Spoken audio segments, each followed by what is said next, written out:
नमस्कार दोस्तों, आप सभी लोगों का एचपी पाठशाला पर स्वागत है। तो हम सभी लोग अपनी सीरीज को कंटिन्यू करेंगे। उससे पहले जैसा आप सभी लोग देख रहे होंगे कि वर्ष 2024 समाप्त होने वाला है और वर्ष 2025 आने वाला है। तो उत्तर प्रदेश सरकार के द्वारा बजट भी पेश किया जाएगा। तो अच्छा, वर्ष 2024 की जो भी बजट की महत्वपूर्ण योजनाएँ या जो भी आपके एग्जाम के लिहाज से महत्वपूर्ण बिंदु हैं, मैंने संपूर्ण क्लासेस की कराई हुई हैं। संभवतः कृषि अर्थशास्त्र योजना के अंतर्गत जो प्लेलिस्ट है उसमें वो आपको मिल जाएंगी। तो जो नया बजट हमारा उत्तर प्रदेश सरकार के द्वारा जो प्रस्तुत किया जाएगा, तो आपके जो भी एग्जाम के लिहाज से कुछ महत्वपूर्ण बिंदु होंगे उन सबको एक स्थान पर एकत्रित करके मैं आप लोगों को कुछ उसकी एक दो क्लासेस में आप सभी लोगों को कवर करा दूंगा। ठीक है, क्योंकि जाहिर सी बात है, अगर आपका एग्जाम मार्च या अप्रैल के आसपास जो भी जिस समय जो होगा, तो आपके लिए बजट बहुत ही इंपॉर्टेंट होगा। उससे एक दो क्वेश्चन आपको देखने को जरूर मिलेंगे। तो खैर, अब हम सभी लोग आगे बढ़ते हैं। हमारा अगला प्रश्न क्या रहेगा दोस्तों? प्रशिक्षण कार्यक्रम होना चाहिए। जो प्रशिक्षण आपका कार्यक्रम है यह होना चाहिए, कैसा होना चाहिए? कह रहा है कि जो प्रशिक्षण कार्यक्रम कराए जाते हैं किस प्रकार होने चाहिए? आवश्यकता आधारित, सुनियोजित, संगठित एवं मूल्यांकित या फिर उपयुक्त सभी। तो प्रशिक्षण कार्यक्रम मान लेते हैं, अगर हम कोई चीज आपको बेच रहे हैं तो आप तभी लेंगे ना जब आपको आवश्यकता होगी। किसी वस्तु को हम अगर आपको दे रहे हैं तो या आप खरीदने आ रहे हैं तो आपको उस चीज की आवश्यकता होगी ना, तभी तो आप उसको लेंगे। तो परीक्षण कार्यक्रम कैसा होना चाहिए? अच्छा, वो तभी सफल होगा जब किसी भी व्यक्ति विशेष की वह आवश्यकता पर आधारित होगा। ठीक है, वरना उसमें किसी भी व्यक्ति की रुचि नहीं रहेगी। आप अगर अपनी पढ़ाई को सीरियस ले रहे हैं तो जाहिर है कि आप किसी नौकरी को चाह रहे हैं ना, अपने बेहतर भविष्य को चाह रहे हैं, इसीलिए तो आवश्यकता आधारित होना चाहिए। सुनियोजित, हाँ, सही तरीके से संगठित होना चाहिए और मूल्यांकित होना चाहिए। तो आपका सही जवाब क्या हो जाएगा? विकल्प डी दोस्तों सही जवाब हो जाएगा। आगे बढ़ते हैं। कौन प्रत्यक्ष समूह संपर्क विधि नहीं है? कौन प्रत्यक्ष समूह संपर्क विधि नहीं है? प्रदर्शन, सिंपोजियल, कार्यशाला, फिल्म। इस पर हम सभी लोगों ने पूर्व के लेक्चर में विस्तृत रूप से बात की, आपको कई उदाहरण भी हमने समझाए। खैर, फिर से यहाँ पर बात करेंगे। तो आप लोग देख सकते हैं कि किस प्रकार से कई प्रकार के प्रश्न बन सकते हैं। प्रदर्शन, सिंपोजियल, कार्यशाला, फिल्म। तो यहाँ पर समूह संपर्क की बात किया जा रहा है। तो जो समूह संपर्क की विधि कौन सी नहीं है दोस्तों? फिल्म नहीं है। बाकी आपके तीनों समूह संपर्क के अंतर्गत शामिल हैं। प्रदर्शन हो गया, सिंपोजियल, कार्यशाला, मीटिंग, व्याख्यान, ये सभी आपके कह सकते हैं कि समूह संपर्क विधि के अंतर्गत शामिल है। ठीक है, और जबकि जो फिल्म है एक प्रकार से कह सकते हैं कि विराट समूह संपर्क विधि के अंतर्गत, क्योंकि जैसे कोई बहुत सारी जनसंख्या एक साथ देखती है इसको बैठ करके। ठीक है, तो ये सभी क्या हो जाएंगे? विराट समूह संपर्क विधि के अंतर्गत शामिल हो जाएंगे।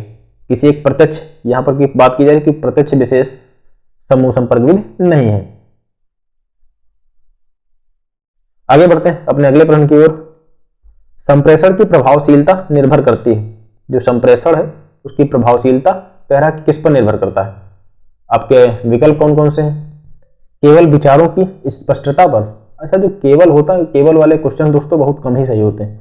अच्छा, अगर आप सीटेट वगैरह, सॉरी दोस्तों, जो आप सीटेट, जिन भाइयों ने सीटेट वगैरह का एग्जाम दिया होगा उसमें देखते हो केवल वाले जो प्रश्न है बहुत कम सही होने को मिलते हैं।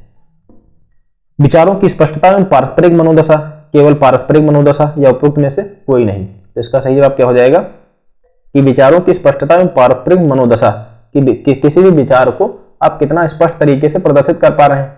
अच्छा, और तथा उसकी मनोदशा क्या है? तो ये सभी उसकी प्रभावशीलता पर निर्भर करता है दोस्तों। संप्रेषण की प्रभावशीलता इन सब चीजों पर निर्भर करती है। अब इसको थोड़ा समझते हैं कि संचार कैसी एक पद्धति है जिसमें दो या दो से अधिक व्यक्ति आपस में विचारों और तथ्यों का आदान प्रदान करते हैं। कम्युनिकेशन जो है वह क्या है? मान लेते हैं कि हम आप अगर कहीं मिले तो बात करते हैं, तो कुछ अपने विचार हमने दिए, आपने कुछ अपनी बातें कही, एक दूसरे से आदान प्रदान। अच्छा, वैसे भी कोई भी कम्युनिकेशन कब सफल रहता है? जब दोनों ओर से इनपुट आउटपुट हो, ना कि कोई एक व्यक्ति बोलता रहे और दूसरे की बारी ही ना आए। तो सही मायने में तो जो बेहतर कम्युनिकेशन क्या होगा? एक दूसरे के विचारों का सम्मान और आदान प्रदान। ठीक है, तो संचार एक ऐसी पद्धति है जिसमें दो या दो से अधिक व्यक्ति आपस में इस प्रकार विचारों और तथ्यों का आदान प्रदान करते हैं, उनमें से प्रत्येक विषय के अर्थ तथा इसके प्रयोग को भली भांति समझा जाए। ये किसके द्वारा कहा गया था? तो जयपाल लिंगन के द्वारा कहा गया था। तो आपका प्रश्न क्या है कि संप्रेषण की प्रभावशीलता किस पर निर्भर करती है? केवल विचारों की स्पष्टता पर, विचारों की स्पष्टता और पारस्परिक मनोदशा पर, या फिर केवल पारस्परिक मनोदशा पर? तो यहाँ आपका विकल्प बी दोस्तों सही हो जाएगा। ठीक है, आगे बढ़ते हैं अपने अगले प्रश्न की ओर। हमारा अगला प्रश्न क्या है, निम्न में कौन संप्रेषण तत्व नहीं है? कौन सा एक संप्रेषण का तत्व नहीं है? प्रेषक, संदेश, संदेहग्राही या फिर परामर्शदाता। तो इसका सही जवाब क्या हो जाएगा दोस्तों? परामर्शदाता। अच्छा, ये दोस्तों बहुत ही इंपॉर्टेंट क्वेश्चन है, क्योंकि यह यूपीपीसीएस का जो प्री एग्जाम हुआ था उसमें वर्ष 2005, वर्ष 2004, वर्ष 2005 और वर्ष 2008 में कई बार यह पूछा गया तथा कुछ अतिरिक्त एग्जामों में भी यह देखने को मिला है। तो निम्न में से कौन सा संप्रेषण का तत्व नहीं है? तो परामर्शदाता संप्रेषण के तत्वों में शामिल नहीं है दोस्तों। प्रेषक अर्थात कम्युनिकेटर, मैसेज संदेश, चैनल जो संदेशग्राही, प्रतिपुष्ट फीडबैक जो होता है, ये सभी दोस्तों संप्रेषण तत्व के अंतर्गत शामिल है। तो इसको नोट करते हैं। संप्रेषण के तत्व,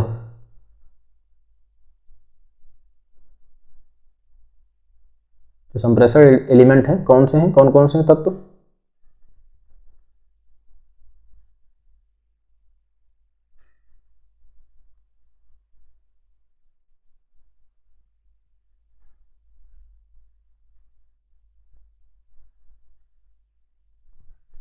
आपका हो गया संदेश,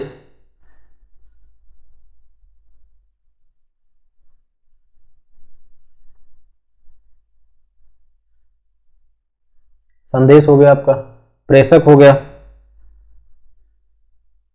संदेश, प्रेषक, संचार माध्यम,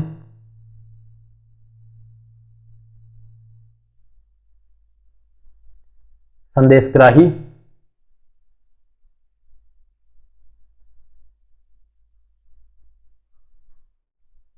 प्रतिपुष्ट। ठीक है, ये कुछ तो प्रेषक जो हो गया, कम्युनिकेटर हो गया, ठीक है, संचार माध्यम, चैनल हो गया, संदेशग्राही, रेसिपेंट हो गया आपका, प्रतिपुष्ट, फीडबैक हो गया। तो अच्छा, मान लेते हैं कि किसी फीडबैक क्या होता है, मैंने जैसे कोई क्लास वगैरह आपको कराई तो आप अपना कमेंट वगैरह देते हैं कि मतलब हाँ अच्छी है या बुरी है, कि आपको समझ में चीज़ें आ रही हैं या नहीं आ रही, तो ये फीडबैक हो गया। उसी फीडबैक के आधार पर चीज़ें बेहतर करने की प्रेरणा लोगों को मिलती है। और मैसेज तो मान लेते हैं कोई संदेश वगैरह भेजा गया किसी को, किसी भी बात पर, किसी जरूरी सूचना वगैरह, ये सब होगी दोस्तों। तो संप्रेषण के तत्व कौन से इसमें नहीं, आपका प्रश्न कह रहा था। तो परामर्शदाता एक संप्रेषण का तत्व नहीं, बल्कि प्रेषक, संदेश, संचार माध्यम, संदेशग्राही, प्रतिपुष्ट, ये सभी आपके प्रेषण तत्व के अंतर्गत, संप्रेषण तत्व के अंतर्गत शामिल है। बहुत ही इंपॉर्टेंट क्वेश्चन है, इसको जरूर याद रखिए।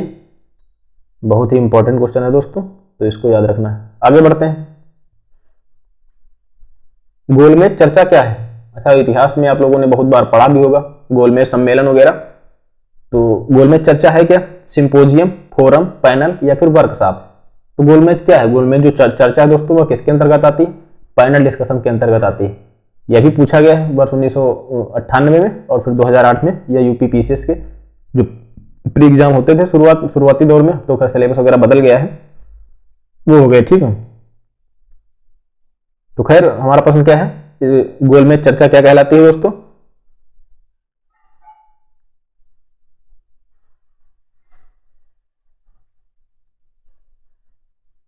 पैनल डिस्कशन कहलाती है। ठीक है, तो मान लेते हैं पैनल में कोई कुछ सदस्य हो गए, ठीक है, अर्धवृत्ताकार रूप में बैठते हैं और एक दूसरे से एक किसी भी विषय पर अपना विचार विमर्श करते हैं। पैनल है क्या? एक प्रकार की सामूहिक वार्ता है। क्या है? एक प्रकार की सामूहिक वार्ता है। पैनल क्या है? एक प्रकार की सामूहिक वार्ता है। ठीक है, और सिंपोजियम कह सकते हैं कि एक संपर्क विधि का उदाहरण है। सिंपोजियम एक संपर्क विधि है। अच्छा, इसमें भाषण जो है एक ही विषय तक सीमित रहता है। तो सिंपोजियम एक संपर्क विधि का उदाहरण है, जिसमें जो भी भाषण वगैरह होते हैं दोस्तों, वो किसी एक विषय पर ही सीमित रहते हैं, जबकि पैनल सामूहिक वार्ता के अंतर्गत शामिल है। आगे बढ़ते हैं। अगला हमारा प्रश्न क्या है? अच्छा, ये जो आप प्लेन पेज देखते हैं दोस्तों, मान लेते हैं किसी चीज का अगर कोई विस्तार वगैरह, कुछ अन्य महत्वपूर्ण जानकारी वगैरह है, तो उसके लिए है। खैर, गश्ती पत्र का उद्देश्य क्या है? अगला हमारा प्रश्न क्या है? गश्ती पत्र का उद्देश्य क्या है? संभवतः आज हमारी जो एग्रीकल्चर एक्सटेंशन की लास्ट क्लास होगी, और फिर क्या करेंगे, इसको एक कंबाइन करके आप लोगों को क्लास उपलब्ध करा देंगे। जितने दिन अभी तक जितनी क्लासेस हुई हैं सबकी एक मैराथन के तौर पर करीब 3 से 4 घंटे की होगी। अगर आप उसको भी कर लेंगे तो आपके लिए बहुत ही महत्वपूर्ण साबित होगी। उम्मीद है दोस्तों इससे क्वेश्चन आपको मिलेंगे, जरूर मिलेंगे, क्योंकि बहुत ही बेहतरीन क्वेश्चन है, कई एग्जाम्स में पूछे गए हैं, उन सबको यहाँ पर शामिल है ये सभी। गस्ती पत्र का उद्देश्य है ज्ञानवर्धन कराना, सामयिक सूचना भेजना, मित्रता बढ़ाना। ठीक है, तो इसके सही विकल्प क्या है? ज्ञानवर्धन कराना, सामयिक सूचना भेजना, मित्रता बढ़ाना। तो इसका सही जवाब क्या हो जाएगा? सामयिक सूचना भेजना। गस्ती पत्र किसका जो उद्देश्य क्या होता है? सामयिक सूचना को भेजना इसका एक कह सकते हैं महत्वपूर्ण उद्देश्य है। जब किसी पत्र के माध्यम से हम केवल एक सूचना अधिक से अधिक लोगों को भेजते हैं तो इस पत्र को हम क्या कहते हैं? गस्ती पत्र कहते हैं, या फिर इसको परिचालित पत्र भी कहा जाता है। क्या कहा जाता है? परिचालित पत्र।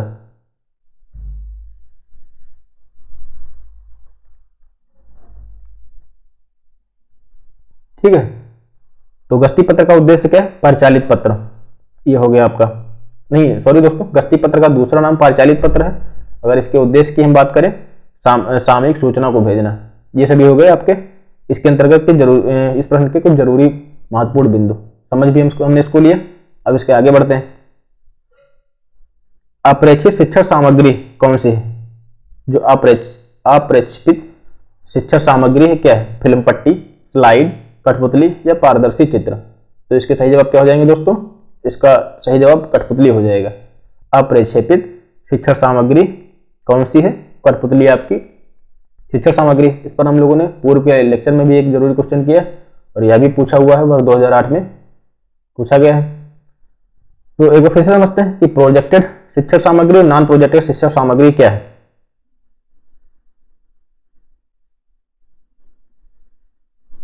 एक टेबल बना लेते हैं, इसको दो भागों में बांट लेते हैं ऐसे। इधर हो गई आपकी प्रोजेक्टेड शिक्षण सामग्री, प्रोजेक्टेड, और इधर हो गया आपका non projected.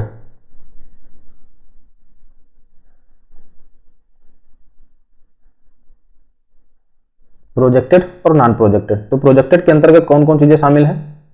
Slide, strip, film, चलचित्र, टेलीविजन, ये सभी आपके हो गए प्रोजेक्टेड में। जो नॉन प्रोजेक्टेड में ड्रामा हो गया आपका, chart, poster, flash card, photograph, ये सभी दोस्तों नॉन प्रोजेक्टेड में शामिल है। तो इसमें क्या हो गया प्रोजेक्टेड में? स्लाइड, फिल्म,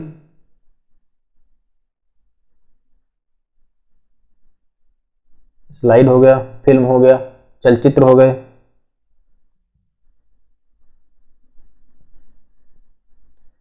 स्ट्रिप हो गया, टेलीविजन हो गया।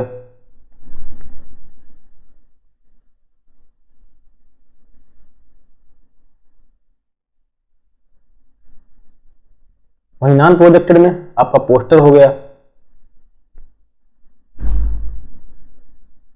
Poster, chart, flash card,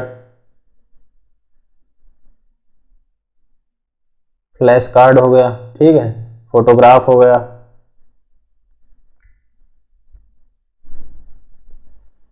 drama, नाच गाना, ये सभी दोस्तों नॉन प्रोजेक्टेड में शामिल होंगी चीजें। अच्छा, प्रोजेक्टेड के अंतर्गत जैसा टेलीविजन है उसको क्या है? हम देखते भी हैं और सुनते भी हैं, ठीक है। और वहीं जैसे चलचित्र वगैरह क्या है, उसमें सभी लोग चीजों को देखते भी हैं और सुनते भी हैं। जबकि जैसे चार्ट वगैरह क्या है, उसको हम देखते हैं, फोटोग्राफ क्या है, उसको देखते हैं, सुनते नहीं। तो ये सभी नॉन प्रोजेक्टेड के अंतर्गत शामिल हो जाएंगी। आगे बढ़ते हैं अगले प्रश्न की ओर हम, क्योंकि आज हमें क्लास समाप्त भी करना है दोस्तों। जन सहभागिता सहायक है नेतृत्व में। जो नेतृत्व आप करते हैं, जो जन सहभागिता है, वह किन की चीजों की में सहायता प्रदान करती है? नेतृत्व के विकास में, सतत प्रगति लाने में, समस्याओं को महसूस करने में तथा उनका हल ढूंढने में। तो इसका सही जवाब क्या हो जाएगा? उपरोक्त तो सभी हो जाएगा। जब हम चीजों में भाग लेते हैं तो देखते हैं कि किस प्रकार से कौन सी चीजें करी जा रही हैं, कौन सी चीजों पर विचार विमर्श किया जा रहा है। तो एक प्रकार से नेतृत्व के विकास में, सतत प्रगति लाने में, और समस्याओं को महसूस किया जाना, और तथा उसके समस्याओं को हल को ढूंढा जाना, वो सभी चीजें इसमें जन सहभागिता कुछ महत्वपूर्ण पहलुओं में शामिल है, ठीक है। आगे बढ़ते हैं। अगला हमारा प्रश्न क्या है? एनएआरपी का उद्देश्य क्या है? एनएआरपी का उद्देश्य क्या है? जो एनएआरपी है इसका ऑब्जेक्टिव क्या है दोस्तों? आपके विकल्प कौन कौन से हैं? सभी फसलों पर अनुसंधान किया जाना, पशुपालन पर अनुसंधान किया जाना, भूमि एवं जल संरक्षण तकनीक पर अनुसंधान करना। तो इसका सही जवाब क्या है दोस्तों? इसका सही जवाब इसके अंतर्गत सभी हो जाएंगे। NARP का पहले तो समझते हैं NARP का फुल फॉर्म क्या है। तो नेशनल एग्रीकल्चरल रिसर्च प्रोजेक्ट क्या है? NARP है क्या? तो नेशनल एग्रीकल्चरल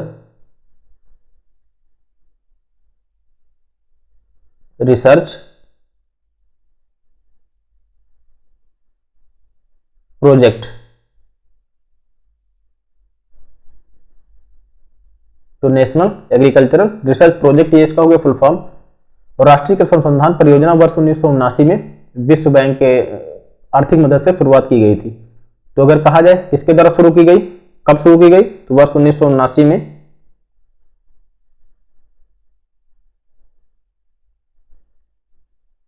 विश्व बैंक, वर्ल्ड बैंक जो हमारी है, उसकी आर्थिक मदद से शुरुआत की गई इसकी।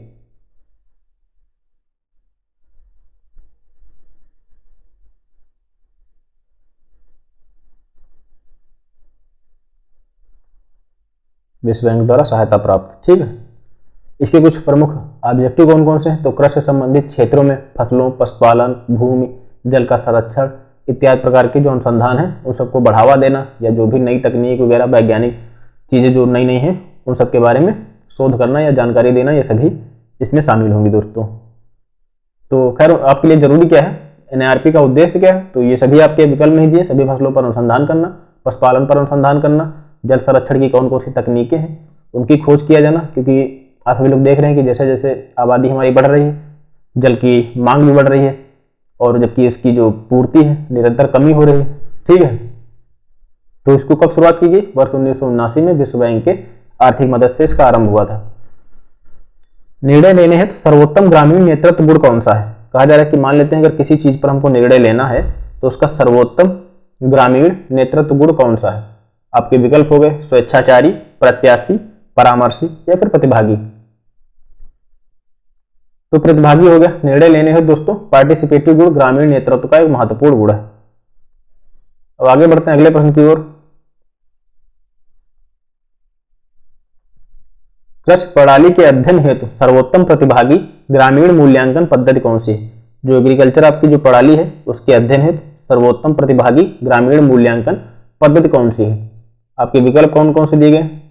ट्रांजेक्ट वॉक, रिसोर्स मैपिंग, समय रेखा या फिर चपाती डायग्राम। कौन कौन सी चीजें हैं दोस्तों? ट्रांजेक्ट वॉक, रिसोर्स मैपिंग, समय रेखा या फिर चपाती डायग्राम। तो समझते हैं इसको एक एक करके दोस्तों, ये है क्या। पहले तो हम सभी लोग इसका सही जवाब बाद में करेंगे, पहले समझ लेते हैं ट्रांजेक्ट वॉक है क्या। तो अगर हम ट्रांजेक्ट वॉक की बात करते हैं, ये है क्या? जो PRA की यह विधि है दोस्तों, इसमें गांव के चारों दिशाओं को, पूरब, पश्चिम और उत्तर दक्षिण दिशाओं में पैदल चलते गांव में मौजूद स्थिति की पूरी जानकारी लेते हैं। ठीक है, मान लेते हैं हम गांव में हम जो वॉक कर रहे हैं दोस्तों, तो जैसे कि ये हो गई हमारी दिशाएं, तो इसमें पूरब से पश्चिम की ओर, ठीक है, और उत्तर दक्षिण, ये हो गई हमारी उत्तर, ये हो गई दक्षिण की दिशा में पैदल चलते हुए जो गांव की जो मौजूदा स्थिति है उस पर हम सभी लोग पूरी जानकारी को क्या करते हैं, एकत्र करते हैं। ठीक है, कि गांव में कौन कौन सी सुविधाएं हैं, फसल संसाधन क्या है, कौन किस प्रकार की फसलों की खेती की जा रही, बेहतर जल निकासी की व्यवस्था कैसी है, या जल संसाधन कौन कौन से इस्तेमाल किए जा रहे हैं, इन सब पर कह सकते हैं कि अध्ययन करने की एक उत्तम विधि है। वो कहावत है ना, चीजों से जो आंखों से चीजें देखी जाती है वो ज्यादा याद रखती हैं, ये चीजें याद रखी जाती हैं। तो ऐसी ही कुछ एक ट्रांजेक्ट वॉक विधि है। ठीक है, आगे बढ़ते हैं। जो चपाती डायग्राम है वो क्या है दोस्तों? तो इस विधि में गांव के केंद्र से गांव में उपस्थित सुविधाएं, संस्थाओं की दूरी मापी जाती है। मान लेते हैं कि ये हमारा जो गांव का ये हमारा कोई गांव है, ठीक है, तो इसका सेंटर जो है, तो इसके केंद्र से गांव में उपस्थित सुविधाएं, इसके केंद्र से जो गांव में उपस्थित जो भी सुविधाएं हैं उनकी दूरी नापी जाती है कि कितनी है। ठीक है, इन संस्थाओं की दूरी मापते हैं। जैसे ब्लॉक, अस्पताल, बाजार, मान लेते हैं ब्लॉक कितनी दूरी पर उपस्थित है, यहाँ से सेंटर से, यहाँ से बाजार कितनी दूरी पर लगती है, और अस्पताल वगैरह की कितनी दूरी है, कि कोई अगर चोटिल हो जाता है, कोई प्रॉब्लम हो जाती है तो कितना समय लगता है, इन सब चीजों की इसमें जानकारी एकत्र करी जाती है। वहीं टाइम लाइन की अगर हम बात करते हैं, टाइम लाइन की, तो उसमें क्या है, इस विधि में गांव के कृषि विकास या ग्रामीण विकास से संबंधित एक ऐतिहासिक जो पृष्ठभूमि है उसका अध्ययन किया जाता है। टाइमलाइन में किसका अध्ययन किया जाता है दोस्तों?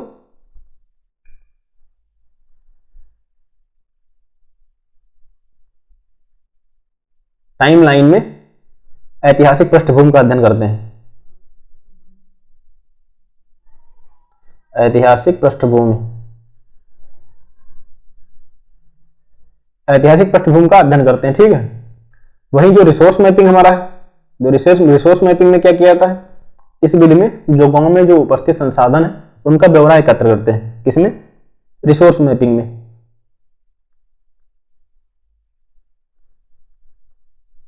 रिसोर्स मैपिंग में क्या है? तो रिसोर्स मैपिंग में जो उपस्थित संसाधन है उनका ब्यौरा एकत्र किया जाता है।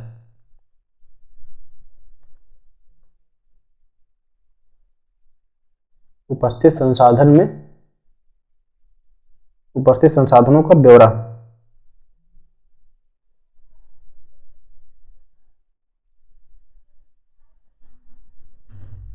जैसे ट्रैक्टर, डेयरी वगैरह, इनसे संबंधित जो डाटा है उसको कलेक्ट किया जाना, ठीक है।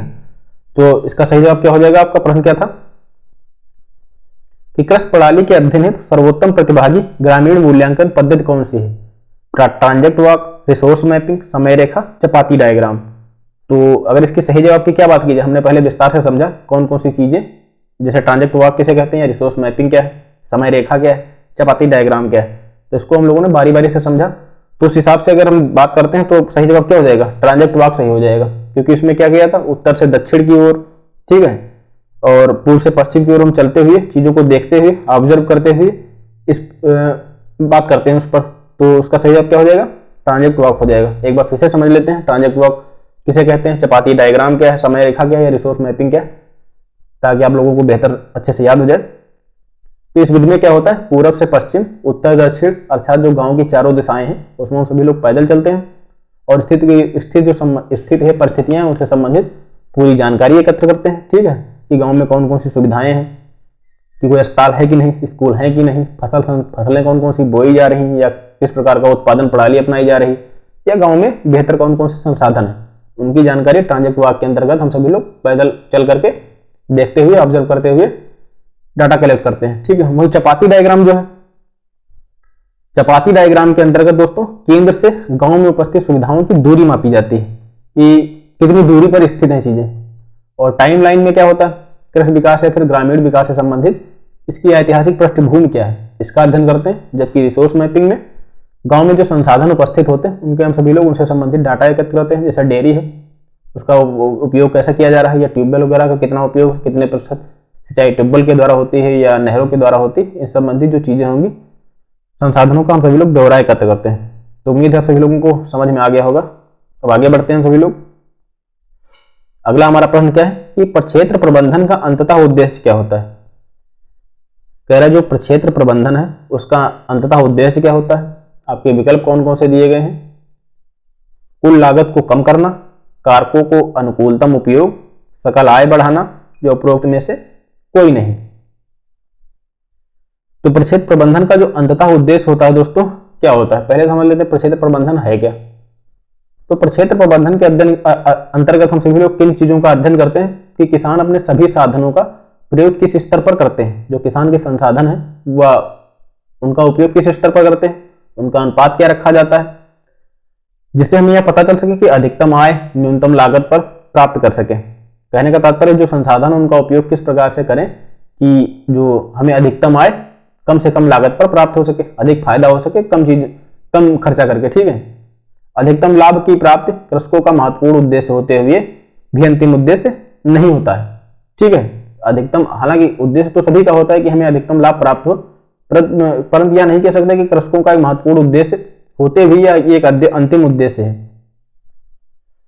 उनका अंतिम उद्देश्य अगर परिभाषित करना हो तो उनके रहन सहन के स्तर में वृद्धि एवं परिवार के सदस्यों को अधिकतम संतोष प्राप्त किया जाना होता है। मान लेते हैं कि वो किसी व्यक्ति का कह सकते हैं कि उद्देश्य क्या है, आखिरकार उसका उद्देश्य तो यही होना चाहिए कि होता है कि हमें सुकून मिले, जो भी समस्याएं हैं उनसे फ्री हो जाए इंसान।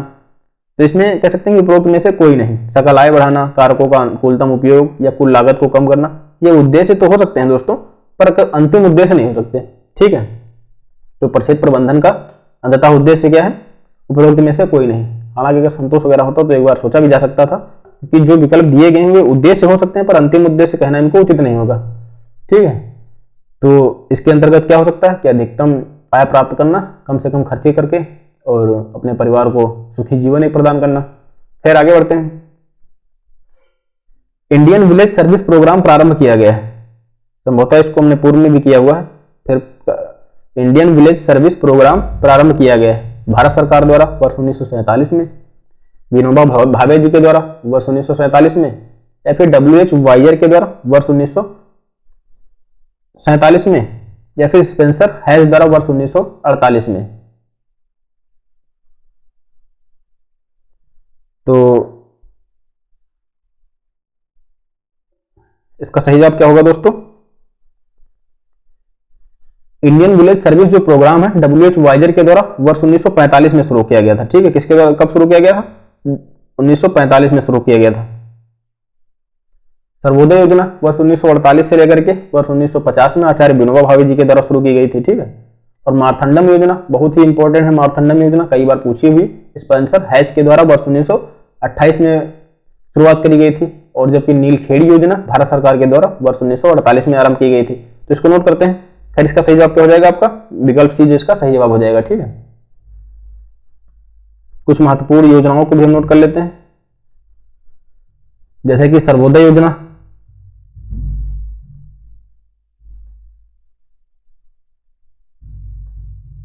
कब करी गई? तो वर्ष 1948 से लेकर के 1950।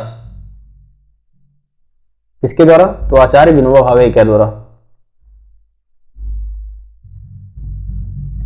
आचार्य विनोबा भावे इनके द्वारा। ठीक है, अगली योजना हमारी कौन सी है? मार्थंडम योजना।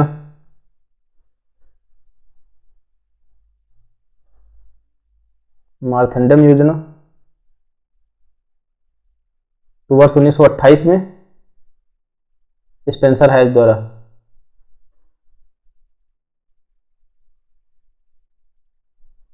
नीलखेड़ी योजना,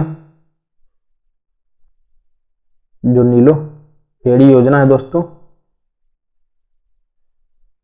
वर्ष 1948 में भारत सरकार के द्वारा। अच्छा, मैं एक स्पेशल रूप से योजनाओं की एक क्लास लाऊंगा जिसमें बहुत कुछ महत्वपूर्ण योजनाएं होंगी। पहले थोड़ा उस पर काम चल रहा है कि हालिया की भी जो कुछ महत्वपूर्ण योजनाएं होंगी वो, और तथा जो अन्य कह सकते हैं कि जो पुरानी योजनाएं जो अक्सर एग्जाम में पूछी जाती रही हैं, उन सबकी एक क्लासेस आपको एक साथ करा दूंगा। बात करते हैं खैर इंडियन विलेज सर्विस जो प्रोग्राम आरंभ किया गया था, कब किया गया था? तो WH वाइजर के द्वारा वर्ष 1945 में शुरू किया गया। जबकि अगर हम कुछ अतिरिक्त योजनाओं पर नजर डालते हैं तो सर्वोदय योजना वर्ष 1948 से 1950 में आचार्य विनोबा भावे के द्वारा, मार्थंडम योजना वर्ष 1928 में स्पेंसर हैज के द्वारा, और नीलखेड़ी योजना वर्ष 1948 में भारत सरकार के द्वारा। राष्ट्रीय प्रसार सेवा प्रखंडों का शुभारंभ कब किया गया? आपके ऑप्शन है 15 अगस्त 1953 को, या 26 जनवरी 1953 को, या फिर 2 अक्टूबर 1953 को। तो इसका सही जवाब क्या हो जाएगा दोस्तों? राष्ट्रीय जो प्रसार सेवा 2 अक्टूबर 1953 को शुरू की गई। इसका विकल्प क्या हो जाएगा? विकल्प सी इसका सही जवाब हो जाएगा।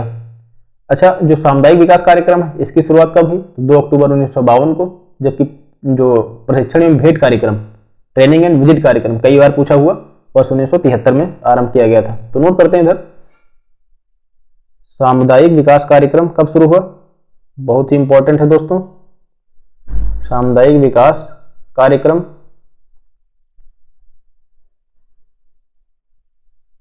2 अक्टूबर 1952 को शुरू किया गया। वहीं जो ट्रेनिंग एंड विजिट, जो प्रशिक्षण एवं भेंट कार्यक्रम, जिसे T&V के नाम से भी जानते हैं, इसे तो T&V के नाम से भी इसको कहा जाता है, ट्रेनिंग एंड विजिट सिस्टम, वर्ष 1973 में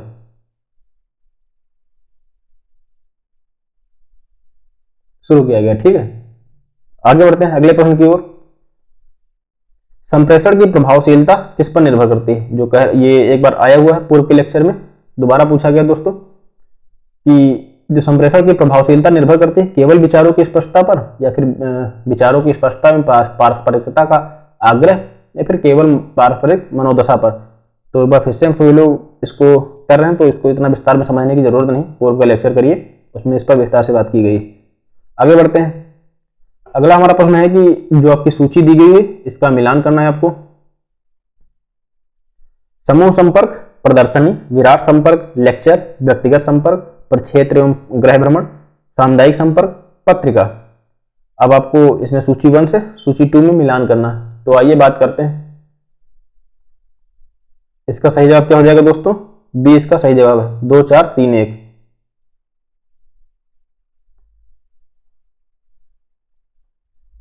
समूह संपर्क विधि क्या है? कह रहा है कि जो इस पर हम बात करते हैं। समूह संपर्क में दोस्तों लेक्चर हो गया आपका, सामूहिक चर्चा, ये सभी चीजें शामिल हैं। तो इसका देख सकते हैं, लेक्चर हो गया इसमें। समूह संपर्क लेक्चर में क्या है, कोई अगर किसी चीज के बारे में कोई बात की जा रही है तो उसको कई लोग सुन रहे हो, तो समूह संपर्क विधि के अंतर्गत हो गया, ठीक है। और विराट संपर्क में क्या है, जहां पर बहुत सारे लोग एक साथ बैठ करके चीजों को ग्रहण कर रहे हो, तो विराट संपर्क के अंतर्गत आ जाएगा। तो इसमें पत्रिका है दोस्तों, जैसे कि जो पत्रिका है उसको क्या है, एक साथ कई लोग पढ़ सकते हैं, और इसका संपर्क काफी विस्तृत लेवल पर जो भी समाचार पत्र वगैरह होते हैं, तो इसका हो जाएगा इसमें। तो एक आपका सेकंड, बी का 4th। वहीं जो व्यक्तिगत संपर्क, ठीक है, प्रक्षेत्र एवं गृह भ्रमण या प्रदर्शनी, तो जो व्यक्तिगत संपर्क होंगे इसमें गृह भ्रमण आपका जो क्या है, किसी के घर गए आप, उससे जानकारी जो भी डाटा आपने कलेक्ट करा, तो ये व्यक्तिगत संपर्क के अंतर्गत आ जाएगा। सामुदायिक संपर्क, प्रदर्शनी आपका सामुदायिक संपर्क के उदाहरण हो जाएंगे, ठीक है। आगे बढ़ते हैं अगले प्रश्न की ओर। ग्रामीण जन अभिप्रेरित किए जा सकते हैं। जो ग्रामीण जन है वो अभिप्रेरित किए जा सकते हैं पुरस्कार द्वारा, सुविधा द्वारा, प्रशंसा द्वारा, या उपयुक्त सभी के द्वारा। तो इसका सही जवाब क्या हो जाएगा दोस्तों?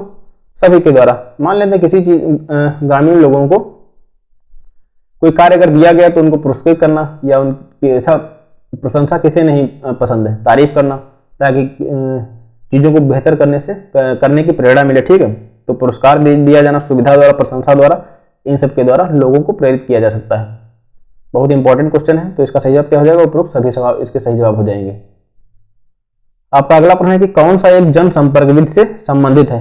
कहा जा रहा है कि जनसंपर्क विधि से कौन सा संबंधित है? फिल्म, प्रदर्शन, radio, TV, lecture, telephone call, radio तथा टीवी, प्रदर्शनी, न्यूज़पेपर, मैगजीन। तो जनसंपर्क विधि से कौन सा दोस्तों संबंधित है? अभी हमने ऊपर बात की थी, जो पूर्व का प्रश्न था कि जो प्रदर्शनी वगैरह है दोस्तों सामुदायिक संपर्क के अंतर्गत आते हैं। प्रदर्शनी, न्यूज़पेपर, मैगजीन, इसका सही जवाब क्या हो जाएगा? आपका विकल्प डी सही हो जाएगा। जनसंपर्क विधि प्रदर्शनी, न्यूज़पेपर तथा मैगजीन ये काफी विस्तृत लेवल पर लोगों को कवर करती है। जैसे समाचार पत्र वगैरह कितने लाखों करोड़ों लोग पढ़ते हैं दोस्तों, तो विशाल जनसंख्या के क्षेत्रों को कम से कम समय में सूचना पहुंचाने का कार्य करती हैं। तो ठीक है, आगे बढ़ते हैं अगले प्रश्न की ओर। उम्मीद है समझ में आ गया होगा आपको। राष्ट्रीय प्रदर्शन उदाहरण है। जो राष्ट्रीय प्रदर्शन है किसका उदाहरण है? 104 क्वेश्चन आपका क्या है, आपके विकल्प दिए गए हैं। प्रदर्शन का, विधि प्रदर्शन का, संकुल प्रदर्शन का, या फिर परिणाम प्रदर्शन का। तो राष्ट्रीय प्रदर्शन दोस्तों जो नेशनल डेमोन्स्ट्रेशन है, संकुल प्रदर्शन का एक उदाहरण है। किसका उदाहरण है? तो संकुल प्रदर्शन का। राष्ट्रीय प्रदर्शन किसके अंतर्गत आता है? तो संकुल प्रदर्शन के अंतर्गत आता है, ठीक है। जो कह सकते हैं विधि और परिणाम प्रदर्शन का एक समन्वित रूप है। किसका किसका? तो विधि और परिणाम का एक समन्वित रूप है।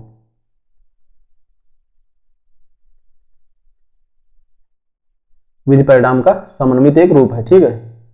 तो राष्ट्रीय प्रदर्शन किसका उदाहरण? संकुल प्रदर्शन का। यह विधि और परिणाम का एक प्रकार से हम कह सकते हैं कि समन्वित रूप है, मिला जुला रूप है। सामान्यतः पोस्टर विधि की विशेषताएं कौन कौन सी? अगला हमारा प्रश्न क्या है कि जो आपकी जो पोस्टर विधि की विशेषताएं कौन कौन सी?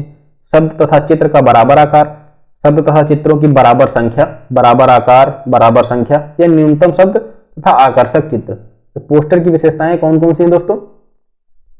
कि कम से कम शब्द हो और कहते हुए बहुत कुछ हो और आकर्षक चिन्ह हो, ताकि लोग उस पर ना चाहते भी अपनी एक नजर डालें आकर्षक चित्रों के द्वारा। जैसे कि आप सभी लोग देख रहे होंगे कि अब इस समय जो दिल्ली में चुनाव होने वाले हैं तो तरह तरह के कलरफुल वगैरह या कई प्रकार से पोस्टर इस्तेमाल किए जा रहे हैं।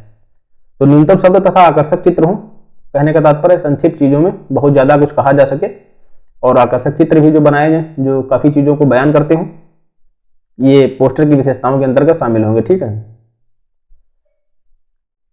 आगे बढ़ते हैं अगले प्रश्न की ओर कि स्वरोजगार प्रशिक्षण योजना का शुभारंभ कब किया गया। तो योजनाएं दोस्तों कई इसमें शामिल की गई हैं।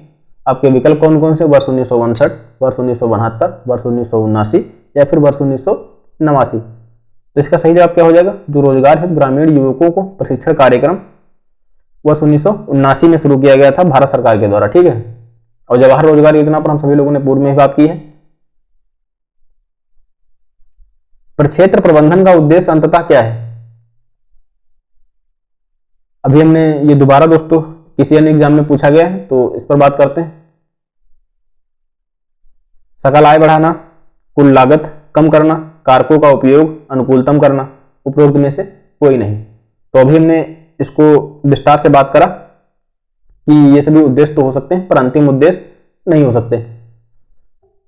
इसको समझते हैं कि जैसे जो हमारा फार्म मैनेजमेंट है दोस्तों, अधिकतम आर्थिक लाभ, जो हम उद्देश्य तो मोटे तौर पर क्या कह सकते हैं, किसका नहीं, अधिकतम लाभ प्राप्त करना, अधिकतम पैसा कमाना किसका उद्देश्य नहीं, पर यह अंततः उद्देश्य नहीं हो सकता है। अगर इसके उद्देश्यों की अगर हम बात करें तो इसका लक्ष्य क्या हो सकता है, अधिकतम उत्पादन क्या है, कृषि उपजों का अधिकतम मूल्य कैसे प्राप्त हो और उत्पादन लागत में कमी कैसे लाई जाए।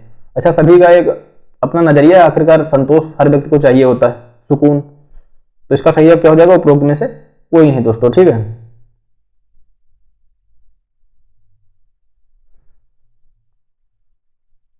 आगे बढ़ते हैं। प्रसार मूल्यांकन का उद्देश्य है, प्रसार मूल्यांकन का उद्देश्य है वर्षों की पहचान करना, सॉरी दोस्तों दोषों की पहचान करना, गुणों की पहचान करना, दूरियों तथा त्रुटियों की पहचान करना या उपरोक्त सभी की पहचान करना। तो प्रसार मूल्यांकन का उद्देश्य क्या हो जाएगा, सभी की पहचान करना। अगर दोषों की हम पहचान करेंगे तो भी चीजों में सुधार होगा, गुणों की पहचान करेंगे तो उसे और बेहतर तरीके से कर पाएंगे, दूरियों तथा त्रुटियों की पहचान करना जिससे चीजों में सुधार करी जा सके। तो इसका सही जवाब क्या हो जाएगा, विकल्प डी इसका सही जवाब हो जाएगा। अधोलिखित कथनों को पढ़कर नीचे दिए गए कोड के अनुसार उत्तर दीजिए। तो इसका सही जवाब क्या हो जाएगा दोस्तों, आइए बात करते हैं। प्रसार मूल्यांकन एक सुनियोजित प्रक्रिया है। प्रसार मूल्यांकन एकाएक प्रक्रिया है या फिर प्रसार मूल्यांकन शिक्षण का अविभाज्य अंग है या फिर प्रसार मूल्यांकन आरंभ की एक प्रक्रिया है। तो इसमें कह रहा है कि कौन कौन से दोस्तों सही हैं, इसका जवाब क्या सही होगा, इसका विकल्प सी दोस्तों सही हो जाएगा। जो प्रसार मूल्यांकन है एक सुनियोजित और आरंभ की एक प्रक्रिया है। प्रसार मूल्यांकन क्या है, 1 और 4, प्रसार मूल्यांकन एक सुनियोजित प्रक्रिया है, बिल्कुल सही जवाब है। और चौथा विकल्प क्या है कि आरंभ की एक प्रक्रिया है। ठीक है, तो इसका 1 और सी इसका सही जवाब, 1 और 4 इसका सही जवाब हो जाएंगे, अर्थात आपका विकल्प सी दोस्तों सही हो जाएगा। अगला प्रश्न हमारा उसी प्रकार का है कि अधोलिखित कथनों को पढ़कर नीचे दिए गए कोड के अनुसार उत्तर कीजिए कि समाचार पत्र ग्रामीण क्षेत्रों में प्रसिद्ध संचार माध्यम है। अगला हमारा विकल्प है समाचार पत्र। समाचार पत्र संचार का एक लिखित स्वरूप है। फिल्म प्रदर्शन संचार का श्रव्य दृश्य स्वरूप है। फिल्म प्रदर्शन ग्रामीण क्षेत्रों में प्रसिद्ध संचार का माध्यम है। तो इसके सही जवाब क्या होंगे दोस्तों, मान लेंगे फिल्म जो है, फिल्म प्रदर्शन संचार का एक श्रव्य दृश्य स्वरूप है, बिल्कुल सही जवाब है। ठीक है, वहीं क्योंकि हम जैसे कोई मूवी वगैरह देखते हैं तो उसको सुनते भी हैं और देखते भी हैं, और फिल्म प्रदर्शनी ग्रामीण क्षेत्रों में प्रसिद्ध संचार का एक माध्यम है। तो इसका विकल्प सी सही जवाब हो जाएगा। अभी भी ग्रामीण क्षेत्रों में अगर किसी की शादी वगैरह होती है तो वो हमारे इधर पर्दे चलते हैं ग्रामीण क्षेत्रों में, तो लोगों की एक सामूहिक संगठन इकट्ठा होता है, कई लोग होते हैं, 10-50 लोग, उसको बैठ करके देखते हैं। तो श्रव्य दृश्य का एक स्वरूप है फिल्म, वहीं प्रसिद्ध संचार का माध्यम भी दोस्तों, चीजों को दूसरे लोगों तक कैसे बेहतर तरीके से पहुंचाया जाए। अगला हमारा प्रश्न है कि अधोलिखित कथनों पर विचार कीजिए। ब्लॉक मुख्यालय पर आयोजित प्रशिक्षण कार्यक्रम में किसानों को की जो होती तीव्र रुचि होती है क्या, या फिर इसका कथन ये हो गया। कथन आर क्या कहता है कि प्रशिक्षण अवधि में किसानों को निःशुल्क भोजन मिलता है। तो इसका सही जवाब क्या हो जाएगा दोस्तों, कि ब्लॉक मुख्यालय पर जो आयोजित प्रशिक्षण कार्यक्रम होते हैं उसमें किसानों की तीव्र रुचि होती है, वो जाते हैं चीजों को सुनने कि क्या है ऐसी नई चीज। ठीक है, और प्रशिक्षण अवधि में किसानों को निःशुल्क भोजन भी मिलता है। अच्छा, मैं तो गया हूँ कई बार, आप लोगों का पता नहीं आप लोग गए हैं कि नहीं, तो वहां पर पूरी सब्जी वगैरह तो खैर मिलती है। तो अधोलिखित कोड में सही उत्तर क्या हो जाएगा आपका, ए और आर दोनों सही है और ए आर का सही स्पष्टीकरण है।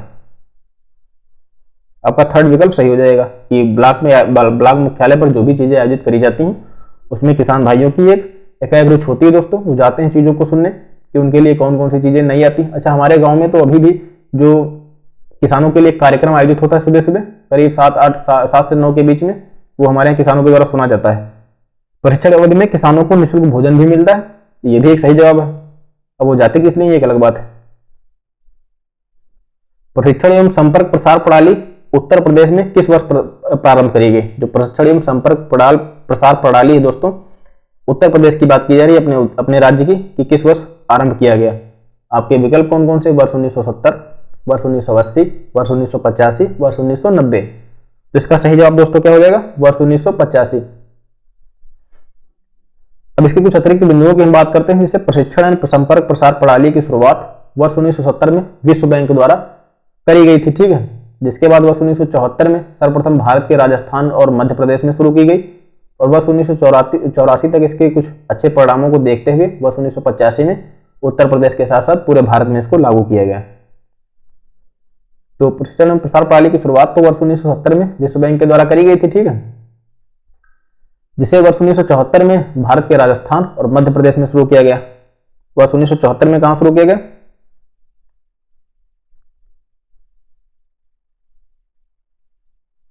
वर्ष 1974 में राजस्थान में दोस्तों, और मध्य प्रदेश में शुरू किया गया, ठीक है। फिर बाद में वर्ष 1985 में यूपी के साथ साथ संपूर्ण भारत में शुरू किया गया।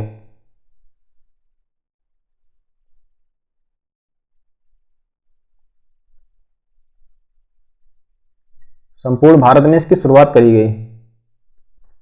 तो ये हमारी जो एग्रीकल्चर एक्सटेंशन से संबंधित दोस्तों जो भी प्रश्न थे हम लोगों ने सारे कवर कर लिए, और इसकी कंबाइंड क्लास भी आप लोगों को उपलब्ध करा देंगे ताकि आप सरसरी तौर पर रिवीजन भी उसका कर पाएं।